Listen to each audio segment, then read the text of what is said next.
J'ai pas compris. Franchement, les gars, j'ai pas compris là. Je me ferai tout petit. Les gars, bonsoir. Je suis heureux. Je suis content. Parce qu'aujourd'hui, le football a gagné, encore une fois. D'un côté, bon, ce sera l'Inter pour le Barça. Hein, d'accord, on en parlera après.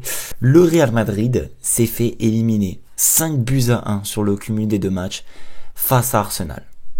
Franchement, les gars, c'est chaud. Franchement, c'est très très chaud. Il n'y a rien eu aujourd'hui qu'on se le dise. Victoire méritée de Arsenal sur l'ensemble de la rencontre. Qualification méritée sur les deux confrontations. Il y avait trop d'écart entre le Real Madrid et Arsenal. C'est pas pour dénigrer le Real Madrid. Aujourd'hui, même les Madrilènes, et j'ai vu beaucoup de Madrilènes très objectifs. Il y avait pas match. Il y avait pas match entre les deux équipes sur collectivement, individuellement. Franchement, Arsenal a été largement meilleur.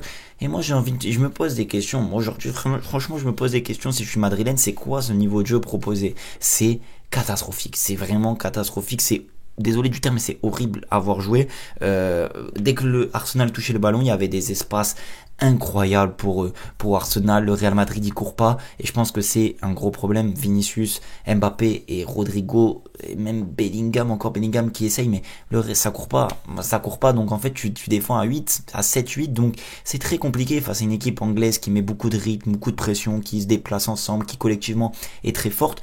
Donc je pense que le Real Madrid est sur la fin de cycle, franchement, je vous dis la vérité, et il y a des choses à régler parce que collectivement c'est catastrophique, franchement. Même le Barça en a été nul plein de fois, mais collectivement on n'a jamais été comme ça. Franchement, j'ai pas le souvenir d'avoir été aussi faible collectivement, ou en tout cas avoir des joueurs qui ne courent pas. Le seul joueur qui courait pas au Barça, c'était Messi. Quand on était nul, le reste plus ou moins essayait de faire quelque chose. Et de je casse tout.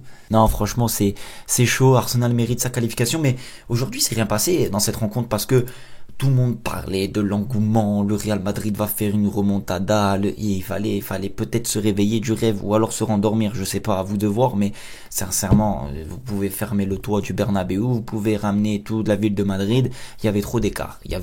Et dans ce match-là, il s'est rien passé. C'est-à-dire que même le Real Madrid n'a même pas essayé d'emballer le match. Ce que le Real a fait, le plan de jeu, c'était de passer sur les côtés et faire descendre dans la surface de réparation d'Arsenal. Sauf que la surface de réparation d'Arsenal, tu as quand même une très très grosse défense avec Kior qui a fait un très gros match, Saliba, Lewis Kiwi, là je sais pas quoi, lui c'est une machine de guerre, franchement attention à lui, faudra vraiment le surveiller. Il y a eu que des centres de la part du Real Madrid. D'ailleurs on commence par un penalty manqué de Saka qui aurait pu être largement mérité. Je veux dire le but, l'Arsenal qui ouvre le score, ça aurait pas été scandaleux parce que vu le début de match du Real Madrid, ou en tout cas comment Arsenal a mieux géré et prenait petit à petit l'ascendant sur la rencontre, ça aurait pas été mérité. Mais Saka rate son penalty. Alors je vais parler rapidement des deux penalties.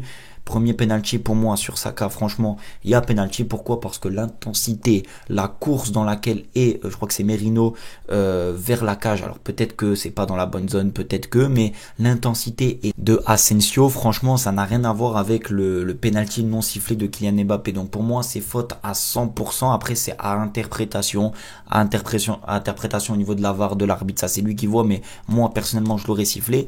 Et le penalty ensuite, parce qu'il se passe pas grand-chose, 1-0, il y a peut-être un penalty sur Kylian Mbappé qui est sifflé en début, mais moi je vais vous dire la vérité et pour vous dire que j'ai même pas de raison d'avoir le seum parce que c'est les Real ou quoi que ce soit. Dans mon pari sportif, et je peux vous le montrer après, je vous mettrai en screen, j'ai parié penalty du Real Madrid et but du Real Madrid sur penalty, pour vous dire à quel point je n'ai rien à envier à la décision. C'est juste que dans cette faute, cette semi-faute, cet accrochage Mbappé-Declan Rice, il n'y a pas faute. Je vais vous expliquer pourquoi. Parce que Declan Rice, il ceinture au début. C'est-à-dire que quand il y a le centre au début du départ de la balle, Declan Rice ceinture Mbappé. Ok, sauf que Mbappé est debout, ils sont tous les deux sur une force physique identique. Ensuite, Rice lâche Mbappé. Donc il l'amène dans la course, mais il le lâche. À partir du moment où Declan Rice lâche Mbappé a réfléchi et a décidé de se laisser tomber, de se laisser emporter dans son élan.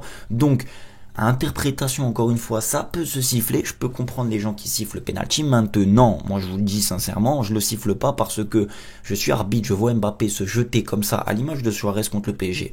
Pour faire un parallèle, pourtant je suis supporter barcelonais, mais si je vois, je suis un arbitre et je vois un attaquant faire ça, gratter un penalty, se jeter, faire du plongeon à la Léon Marchand, là, Mbappé, c'est pas ça, mon gars, c'est pas ça. Donc, franchement, pas de penalty, décision juste, et je trouve vraiment le Texier qui a fait un arbitrage pour une fois très neutre, très cohérent, et même un peu contre le Real. Après, ils vont pas se plaindre, hein. Sincèrement, le Real Madrid, il a été juste, il n'est pas tombé dans le piège de l'intensité du match, l'atmosphère, rien du tout, il a rien laissé paraître, et il a pris des décisions juste en faveur des deux équipes. Et après ce penalty manqué, Arsenal gère la rencontre, 0-0, tranquille, Arsenal se livrait pas, ils avaient la maîtrise clairement du match, les temps forts, les temps faibles, c'était très très fort, jusqu'au but de Saka, aussi but de Saka, grosse action collective de Arsenal, et c'est là où on voit entre les buts du Real Madrid, le but de Vinicius et les deux buts de Arsenal, c'est une force collective qui est largement différente.